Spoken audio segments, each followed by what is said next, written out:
ito may bago tayong deck. Look, Neon Nostalgia Tarot. So, yes, buksan natin kung anong eksena ng card na 'to. Ang ganda nung kaya ko siya binili kasi parang ang modern tsaka ang ganda nung mga drawing kinesa niya. Ano naman, Neon Nostalgia Tarot, 7A Tarot card deck. Tarot meets the electric heart of the 80s, so 80s vibe siya, where intuition hums like a synth beneath the stars. Illuminate your intuition in neon light, where every glow becomes doorway to insight memory. Neon Nostalgia Tarot.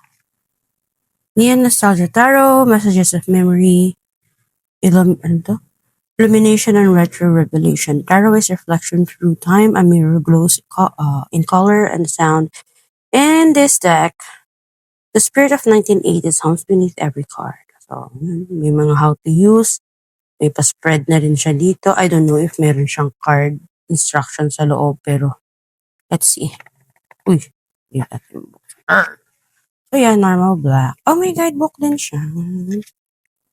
Pero simple guidebook lang naman. Parang may journaling din. Anyway, sa Timo ko lang din ito binili. Parang nasa around 700. So, yes, buksan natin. So, para siyang pink, very pink, di ba? So, para siyang Yossi. Buksan mo may ganito. Ay, useless yun man. Ganito natin. Oh, cute. Okay, yung back ng card is Disco Ball. Uy, makapal.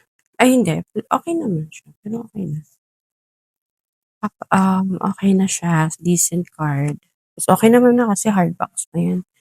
Diba? So, again, I don't know if these are authentic cards kasi nakita ko lang sila sa Temu. And I like kasi yung itsura niya. That's why bakit parang, so, ayan siya. Let me show you yung design. Parang nagaan yung ilaw. And, ang ganda diba? Retro.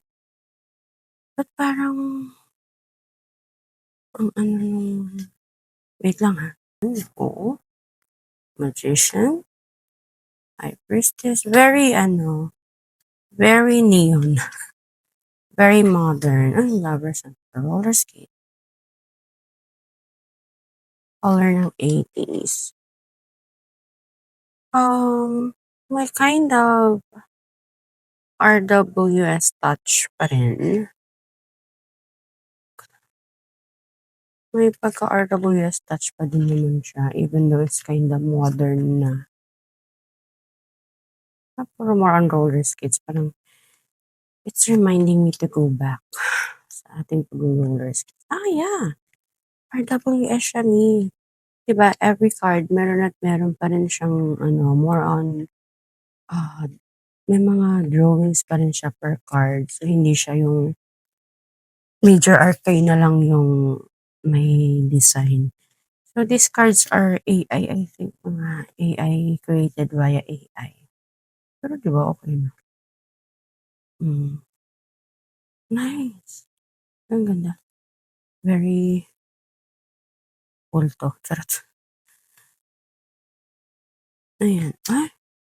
Ay, totoo ba? Ang ganda. Parang siya lang yung okay.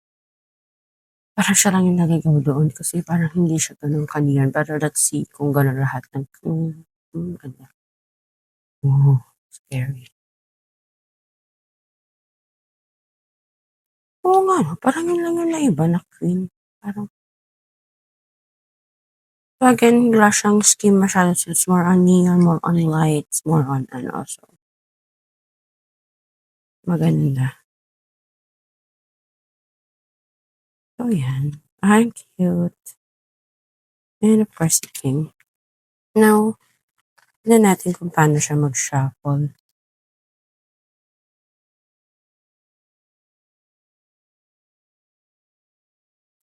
mas malambot siya kaysa sa Pastel Dreams. Ano ba yan?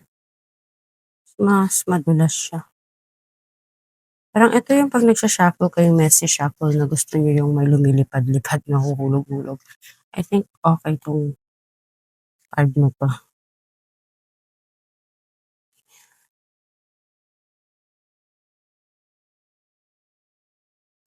Mabilis siya mag-bend. Tignan mo, madulas, oh. Madulas siya. Okey, smooth din siyang i-ano. So, ano bang energy ng card na 'to? Let's see. Six of Swords. Parang, if this card is for, using your mind to move on, to go somewhere positive, to go somewhere mas better, mas aligned for you. And also for you to at least rest. You have to let go of things, mga bagay-bagay. You have to think, parang ano bang iisipin ko or ano ba yung pwede kong gawin, ano ba yung mga plano ko. In that way, I can get the peace of mind or rest that I want. And what I did. Puro swords. And ayun, to be stable, whatever. So parang kailangan mo ngang umalis, mag-isip, mag-rest. In that way, di ba? Baka kasi kailangan mong mag-isip ng mga paraan or mag-move on sa kung anong ginagawa mo ngayon and think of something na um, para ma-justify mo yung pag-alis mo, you have to think, you have to rest, in that way maging stable ka ulit, maging okay ka ulit. Ayan. So, yeah, that's the Neon Nostalgia Tarot. So, again, hindi to kulam. Tarot unboxing and reading lang. So, bye-bye!